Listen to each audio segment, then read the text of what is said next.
வணக்கம் நண்பர்களே. இந்த கடை பார்த்திங்கன்னா மேச்சேரி டு ஓம்பூர் போகிற வழியில் இருக்குது. இன்னும் சரியாக சொல்லணும்னா இந்த கடை பார்த்திங்கன்னா கருப்பணந்திட்டு பஸ் ஸ்டாப்லேருந்து இறங்கி ரைட் சைடு ஒரு 100 மீட்டர் டிஸ்டன்ஸில் ஒரு பெட்ரோல் பங்க் இருக்கும். அந்த பங்கு பக்கத்தில் இந்த அம்மன் சில்க்ஸ் துணி கடை, சாரீஸ் கடை இருக்குது.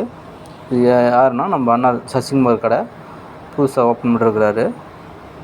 இது பார்த்திங்கன்னா பாரம்பரியமான காஞ்சிபுரம் பட்டு புடவை, கைத்தறியில் செஞ்ச பட்டு புடவை, இன்னும் நிறையா கலெக்ஷன் இருக்குது.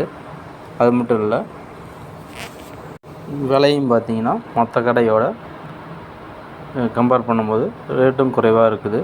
நல்லா தரமாக இருக்குது. நல்ல கலெக்ஷனாக டிசைனாக இருக்குது. நீங்களும் வந்து இந்த கடையில் பர்ச்சேஸ் பண்ணி மகிழ்வாக இருங்க. சசிகுமார் அண்ணாருடைய தாரக மந்திரம்னு பார்த்தீங்கன்னா தரம், வெவ்வேறு டிசைன்ஸ், வாடிக்கையாளர் தேவை எங்களின் சேவை.